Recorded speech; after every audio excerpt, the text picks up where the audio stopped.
Vampire. मेरे दोनों बच्चों को जन्मदिन की बहुत बहुत बधाई हो। अब तुम दोनों 21 के हो गए हो, थोड़े तो समझदार बन जाना। बहुत परेशान करते हो मुझे। अरे माँ, चाहे हम कितने भी बड़े हो जाएं, लेकिन तुम्हें परेशान करना कभी बंद नहीं करेंगे। वो तो हम दोनों का सबसे फेवरेट काम है। जतिन और आर्यन का आज 21वां जन्मदिन था। रात को वो अपना बर्थडे सेलिब्रेट कर रहे थे, तभी बाहर से एक अजीब सी आवाज आई, जैसे कई सारे पक्षी झुंड बनाकर एक साथ विलाप कर रहे हों। हे भगवान, आज के दिन भी इन चमगादड़ों को आना था क्या? न जाने क्या अपशगुन फैलाने आते हैं। पिछले 21 सालों से मेरा दिमाग खराब किया हुआ है। हर अमावस को यहाँ झुंड बनाकर आ जाते हैं।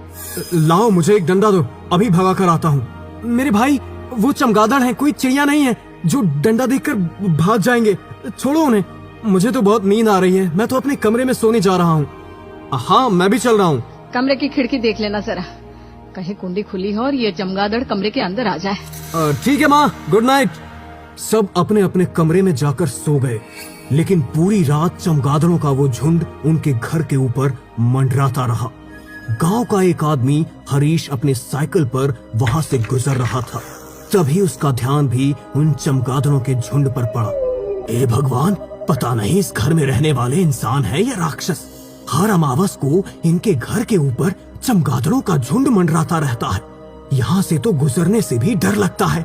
अगली बार अमावस होगी तो यहाँ से गुजरूंगा ही नहीं। अगली सुबह खिड़की से सूरज की किरणें जतिन और आर्यन के कमरे में पड़ती है। इससे पहले कि उनकी आंख खुलती, तभी उन्हें बाहर से लोगों की चीख सुनाई देती है। दोनों हड़बड़ाकर उठते हैं। अरे, ये किसकी आवाज थी? आवाज तो बाहर से आ रही है। चल कर देखते हैं। जतिन, आर्यन और उनकी माँ जल्दी से दौड़कर घर के बाहर जाते हैं तो उनके घर के पीछे लोगों का जमावड़ा लगा हुआ था और गांव के एक आदमी का मृत शरीर वहां पड़ा हुआ था। उसका शरीर पूरी तरह सफेद हो चुका था और आंखों की पुतलियां भी बाहर निकलकर आई हुई थी। उसे देखकर ऐसा लग रहा था मानो उसके शरीर का कतरा कतरा खून पीकर किसी ने उसे मार डाला हो। हे भगवान, ये सब क्या हो रहा है? इस आदमी का मुर्दा शरीर हमारे घर के पीछे क्यों लेकर आए आप लोग? इसे हम लोग लेकर नहीं आए हैं। सुबह जब मैं और हरिया खेत की तरफ जा रहे थे, तब कुछ अजीब सी गंध आई हमें। यहाँ आकर देखा तो इसका मृत शरीर पड़ा हुआ था। कल तुम्हारी ही छत के ऊपर चमगादड़ मंडरा रहे थे ना? हो ना हो, तुम लोग जरूर कुछ न कुछ तंत्र मंत्र करते हो। फालतू बातें मत करो। आज तक किसी ने देखा है मुझे जादू टोना करते? चुपचाप अपने अपने घर जाओ। शशि ने गांव वालों को धमकाकर वहां से भगा दिया, लेकिन जैसे ही अगली अमावस की रात आई तो फिर से उनकी छत के ऊपर चमगादड़ों का झुंड आकर विलाप करने लगा। न जाने ये चमगादड़ हमारे घर के ऊपर ही क्यों मंडराते हैं। बस इस बार कोई अनहोनी ना हो, वरना गांव वाले न जाने क्या सोचेंगे। आज इसी डर को लेकर शशि को पूरी रात नींद नहीं आई। अगली सुबह उसने घर के पीछे जाकर देखा तो वहां पर कुछ नहीं था। उसका मन थोड़ा शांत हुआ, लेकिन तभी गांव के कुछ लोग दौड़ते हुए गांव की झाड़ियों की तरफ जा रहे थे। अरे, ये सब लोग दौड़ते हुए कहाँ जा रहे हैं मधु? गांव में कुछ हो गया है क्या? अरे, तुम्हें नहीं पता क्या? शशि बहन, गांव की झाड़ियों में वैसा ही एक शव मिला है जो पिछली बार तुम्हारे घर के पीछे मिला था। किसी ने उसी तरह से एक आदमी को मार डाला है। उसका भी पूरा शरीर सफेद हो गया है, जैसे किसी ने उसका खून चूस लिया हो। ये बात सुनकर शशि भी डर गई। अगली कई अमावस तक ऐसा ही चलता रहा। चमगादड़ों का एक झुंड उनके घर पर मंडराता और उसी रात गांव का कोई न कोई आदमी मारा जाता। एक दिन, अरे आर्यन, इतनी रात को तू कहाँ जा रहा है बेटा? पता ना घर के बाहर वो चमगादड़ों का झुंड मंडरा रहा है। इतने महीनों से हर अमावस को किसी न किसी की जान जा रही है। हाँ, आज अमावस की रात है, तेरा घर से बाहर निकलना ठीक नहीं है। लेकिन माँ, मेरा जाना जरूरी है। नहीं, मैं तुझे कहीं नहीं जाने दूंगी। देखो माँ, गांव में जो भी हो रहा है वो मैं समझता हूँ, लेकिन इस वक्त मुझे जाना ही होगा। आर्यन जबरदस्ती अपने घर से निकल जाता है। जब वो घर से निकला तो घड़ी में रात के 11 बजे हुए थे। वो देर रात लगभग 2 बजे अपने गांव वापस आया। वो गांव की झाड़ियों के पास पहुंचा ही था कि तभी उसे किसी की चीख सुनाई दी। उसने सामने की तरफ देखा तो एक वैम्पायर झाड़ियों की तरफ खड़ा था। उसकी वेशभूषा और शरीर की बनावट बिल्कुल एक चमगादड़ जैसी थी।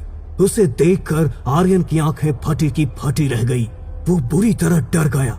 तभी उस वैम्पायर ने उसकी आंखों के सामने उस आदमी की गर्दन में अपने दांत गड़ाकर उसका सारा खून चूस लिया और कुछ ही देर बाद एक चमगादड़ का रूप लेकर वहां से उड़ गया। इसका मतलब गांव में जो खून पीने वाले राक्षस की बातें हो रही हैं, वो बिल्कुल सच है।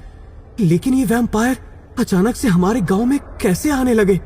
आर्यन दबे पैरों से झाड़ियों की तरफ गया तो किसी गांव वाले का मृत शरीर वहां पड़ा हुआ था। आर्यन उस आदमी को उठाता है। तभी कुछ गांव वाले दौड़ते हुए वहां पहुंच जाते हैं, लेकिन आर्यन को वहां देखकर उनके रोंगटे खड़े हो जाते हैं। अच्छा, तो तू ही है वो पिशाच जो गांव वालों का खून चूस कर उन्हें मार रहा है। आज तो हम गांव वालों ने तुझे रंगे हाथों पकड़ा है। अब तो हम तुझे छोड़ेंगे नहीं। अरे, तुम सबका दिमाग खराब हो गया है क्या? ये सब मैंने नहीं किया। मैं तो अस्पताल से लौट रहा था और मैंने इसकी चीख सुनी तो मैं यहाँ आ गया और मैंने उस वैम्पायर को इसे मारते हुए देखा है। उसने इसे मारा और फिर चमगादड़ बनकर यहाँ से उड़ गया। अरे, तो इस गांव में चमगादड़ों का लेना देना भी तो तुम लोगों से ही है। तुम लोगों के घर पर पिछले 21 सालों से चमगादड़ मंडरा रहे हैं। व्यर्थ में तो किसी के घर पर वो नहीं मंडराते। जिस दिन गांव में तुम्हारे घर के पीछे वो पहली मौत हुई थी ना, उसी दिन तुझे खत्म कर देना चाहिए था। तो गांव में इतने लोगों की जान नहीं जाती। लेकिन कोई बात नहीं, तब न सही तो अब सही। आज तो हम तुझे मार कर ही रहेंगे। खत्म कर दो इसे, मारो। गांव वालों की चीख सुनकर शशि और जतिन भी वहां आकर इकट्ठा हो गए, लेकिन सब लोगों ने आर्यन को घेरा हुआ था। ये देखकर वो दोनों बुरी तरह घबरा गए। अरे क्या कर रहे हो तुम लोग मेरे बेटे के साथ? छोड़ो उसे। हाँ, छोड़ो मेरे भाई को। मैंने कहा मेरे भाई को छोड़ो। अगर तेरे भाई को छोड़ दिया ना तो ये पूरे गांव को खत्म कर देगा। यहाँ पर मुंगेरी की लाश पड़ी है और जब हम सब गांव वाले यहाँ पर दौड़ते हुए आए तो तेरा भाई यहीं पर खड़ा था। पहले लाश तुम्हारे घर के पीछे मिली और आज तेरा भाई हमें यहाँ पर मिला। ये देख, उसके मुंह पर खून भी लगा है। बार बार ये कोई संजोग नहीं हो सकता। आज हम इसे मार डालेंगे। गांव वालों, पीपल के पेड़ पर बांध दो इसे। बस, बहुत हो गया। ऐसा कैसे तुम मेरे बेटे को मार डालोगे? मेरे बेटे ने कुछ नहीं किया है और मेरे जिंदा रहते हुए तुम मेरे बेटे को हाथ भी नहीं लगा सकते। अगर किसी गांव वाले ने इसकी तरफ आंख उठाकर भी देखा ना तो अभी पुलिस को बुला लूंगी और एक एक को पुलिस के हवाले कर दूंगी। अरे तो बुलाना पुलिस को, कौन डरता है? देखो शशि बहन, हमें तुम्हारे लड़के को नुकसान पहुंचाने का कोई शौक नहीं है, लेकिन ये इसके पास खड़ा होकर क्या कर रहा था? आखिर इसकी सलामती चाहती हो ना तो घर में बेड़ियों में बांध कर रखो इसे, वरना अगर तुम ऐसा नहीं कर सकती तो फिर हमें पुलिस का भी कोई डर नहीं है। ठीक है, इसे बेड़ियों से बांध कर रखूंगी मैं, लेकिन कोई इसे हाथ नहीं लगाएगा। उस रात बात जैसे तैसे टल जाती है।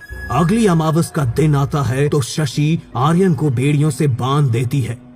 अरे माँ, तुम ये क्या कर रही हो? मैं समझ सकता हूँ कि गांव वालों को मुझ पर भरोसा नहीं, लेकिन क्या तुम्हें भी अपने बेटे पर भरोसा नहीं है? माफ कर दे बेटा, लेकिन ये सब मैं गांव वालों की वजह से कर रही हूँ। मैं नहीं चाहती कि वो तुझे कोई नुकसान पहुँचाए। माँ, तुम मुझे बेड़ियों में भी बांध कर रखोगी ना, तब भी किसी न किसी गांव वाले की जान जाएगी, क्योंकि असली खून चूसने वाला राक्षस मैं नहीं, कोई और है। कौन है? तूने देखा है उसे? नहीं, लेकिन वो मैं नहीं हूँ माँ। इससे पहले कि आर्यन कुछ बोलता, उसके दरवाजे पर गांव वालों ने दस्तक दे दी। गांव के मुखिया के साथ कुछ लोग वहां पर आए। आप सब यहाँ? पुष्टि तो करनी पड़ेगी ना, तुमने इसे बांध कर रखा भी है या नहीं? आज रात हम यहीं रुकेंगे। लेकिन मुखिया साहब, मेरा बेटा वो खून चूसने वाला राक्षस नहीं है। बताना बेटा, तू कह रहा था ना तूने उस खून चूसने वाले राक्षस को देखा है, तो बता दे कौन है वो बेटा। ये तो हमें भरमाने की कोशिश करेगा ही। इसके मुंह पर पट्टी बांध दो ताकि ये कुछ बोल ही ना पाए। लेकिन मुखिया जी, मैं बिल्कुल सच कह रहा हूँ, मैंने कुछ नहीं किया। मुझ पर शक करके आप एक और गांव वालों की जान खतरे में डाल रहे हो। चुप, एकदम चुप, पट्टी बांध दो इसके मुंह पर। थोड़ी देर बाद उनकी छत पर फिर से वो चमगादड़ों का झुंड मंडराने लगता है और उनके विलाप की आवाज पूरे घर में गूंज जाती है। आज चाहे ये पूरी रात तुम्हारे घर के ऊपर मंडराते रहें, लेकिन आज हम तुम्हें यहाँ से बाहर नहीं निकलने देंगे। लगभग 2 घंटे तक सब गांव वाले वहीं बैठे रहे। 2 घंटे तक गांव में ऐसी कोई प्रतिक्रिया नहीं हुई, लेकिन 2 घंटे बाद उन्हें एक भयानक चीख सुनाई दी। ये तो बिल्कुल वैसी ही चीख थी। इसका मतलब आज भी कोई मारा गया।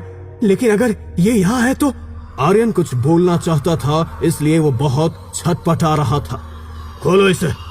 गांव वालों ने आर्यन को खोला। मैंने कहा था ना, वो कोई और है। अगर वो कोई और भी है तो आज पकड़ा गया होगा। गांव वाले आज पहले से ही वहाँ पहरा दे रहे थे और आज तो वो राक्षस उनके हत्थे चढ़ी गया होगा। जल्दी चलो। गांव वालों के साथ शशि और आर्यन भी वहां पहुंचे। गांव वालों ने उसे शिकारी के जाल में पकड़ लिया था। वो छटपटाता हुआ गांव वालों की तरफ उन्हें मारने के लिए बढ़ रहा था। अच्छा, तो ये है वो। ये मेरी पुश्तैनी तलवार है। इस वहशी को तो आज मैं अपनी इस पुश्तैनी तलवार से ही खत्म कर दूंगा। मुखिया जी ने उसके ऊपर अपनी तलवार से वार किया, लेकिन एक के बाद एक कई वार करने के बाद भी उसके ऊपर उनका कोई असर नहीं हुआ और वो और जोर जोर से घुर्राने लगा। इस पर तो कोई असर ही नहीं हो रहा। ऐसे तो हम इसे खत्म नहीं कर पाएंगे। शायद इसे मारने का तरीका कुछ और है। हम इस तरह किसी आम औजार से शायद इसे नहीं मार सकते। इससे पहले कि आर्यन कुछ और कहता, वैम्पायर बौखला गया। जिन गांव वालों ने जाल को पकड़ा हुआ था, वैम्पायर ने अपनी सारी ताकत से उन्हें धक्का दिया और आर्यन के ऊपर लपक पड़ा। उसके हाथ में आर्यन का हाथ आ गया, लेकिन जैसे ही उसने आर्यन के हाथ को छुआ, वो बुरी तरह चीखने लगा और उसने आर्यन को धक्का देकर दूर फेंक दिया। इसी मौके का फायदा उठाकर गांव वालों ने फिर से उस जाल को कसकर पकड़ लिया और एक रस्सी से उसे सामने के पेड़ पर बांध दिया। तेरे हाथ में ऐसा क्या था बेटा जिससे वो डर गया? मेरे हाथ में तो कुछ भी नहीं है माँ। दिखा। शशि ने जैसे ही आर्यन का हाथ देखा तो उसके हाथ पर जन्म से एक निशान था जो बिल्कुल महादेव के त्रिशूल जैसा था। ये तो वही निशान है बेटा जो तुझे जन्म से मिला है, महादेव के त्रिशूल का निशान। शायद यही एक अंदेशा है। लेकिन माँ, मेरे हाथ का निशान इसका अंत तो नहीं कर सकता ना? तेरे हाथ का ये निशान नहीं, लेकिन महादेव का त्रिशूल इसका अंत कर सकता है। तू शायद नहीं जानता कि मैं तेरी सगी माँ नहीं हूँ बेटा। पहले मैं अनाथ आश्रम में नौकरी करती थी।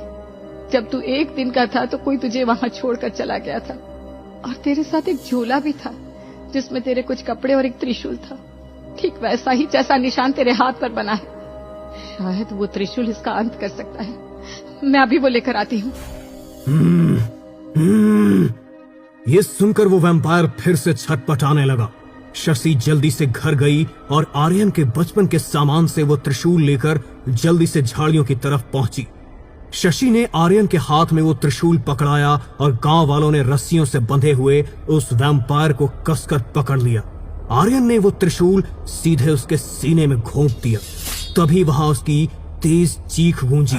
उसकी चीख गूंजते ही वहां चमगादड़ों का झुंड आकर इकट्ठा हो गया और उसके मृत शरीर के ऊपर जाकर विलाप करने लगा। लेकिन धीरे धीरे उसका शरीर बदलने लगा और देखते ही देखते उसने शशि के दूसरे बेटे जतिन का रूप ले लिया। वो धाराशाही होकर गिर गया। लेकिन ये देखकर कि उस वैम्पायर ने जतिन का रूप ले लिया है, ये देखकर शशि के होश उड़ गए। नहीं जतिन, नहीं, ये मेरा बेटा जतिन नहीं हो सकता। जतिन, जतिन। शशि रोती चीखती हुई जतिन के शरीर को सहलाने लगी। जतिन का शरीर भी अब बिल्कुल सफेद हो चुका था। नहीं, मेरा बेटा मुझे छोड़कर नहीं जा सकता। हम तुम्हारा दुख समझ रहे हैं शशि बहन, लेकिन ये तुम्हारा बेटा नहीं था। ये एक राक्षस था जिसका अंत होना बहुत जरूरी था, वरना तुम जानती हो ना, ये पूरे गांव को खत्म कर देता। हाँ माँ, उस रात मैंने सब कुछ देख लिया था और गांव वालों के साथ मिलकर एक खेल रचा था। मैं तुम्हें ये नहीं बता सकता था क्योंकि तुम शायद मेरी बात को नहीं समझ पाती और ना ही मैं जतिन को हमारे ऊपर शक होने दे सकता था। मैंने तुमसे सब छुपाया, मुझे माफ कर दो माँ। ये सब मेरी ही गलती है। जब ये पैदा हुआ तभी पंडित जी ने मुझे कह दिया था कि ये बच्चा ईश्वर की देन नहीं बल्कि शैतान का रूप है। इसका जन्म उस नक्षत्र में हुआ था जो सबसे अशुभ माना जाता है। कहा जाता है कि वो नक्षत्र तब बनते हैं जब कोई वैम्पायर अपना शरीर छोड़ता है, और अगर उसी नक्षत्र में किसी का जन्म हो जाए तो वो एक इंसान नहीं बल्कि उसी रक्त पिशाच का रूप होता है। बचपन में भी मैंने बहुत बार ऐसी चीजें देखी। लेकिन एक माँ की ममता के आगे मैंने सब कुछ छुटला दिया। जतिन, बेटा तू यहाँ क्या कर रहा है? शशि की आवाज देते ही जतिन वहां से उठकर भाग गया, लेकिन शशि ने देखा तो वहां एक मरी हुई बिल्ली पड़ी थी जिसका खून जमीन पर पड़ा हुआ था। इसने एक बिल्ली को मार डाला। कभी ये कबूतर को मार डालता है, कभी किसी जानवर को। हे भगवान, ये सब क्या हो रहा है? कहीं उन पंडित जी का वचन सच ना हो जाए। नहीं नहीं, मुझे अपने बच्चों को सबसे छुपा कर रखना होगा। मैं ये सच किसी को नहीं बता सकती कि मेरा बच्चा बाकी बच्चों से अलग है। तुम खुद को इसका दोष मत दो माँ, जो होना था वो हो गया और इसमें तुम्हारी कोई गलती नहीं है। चलो। सब गांव वालों ने वहीं पर जतिन का अंतिम संस्कार कर दिया और उसका अंतिम संस्कार उसी नक्षत्र में हुआ जिस नक्षत्र में उसका जन्म हुआ था।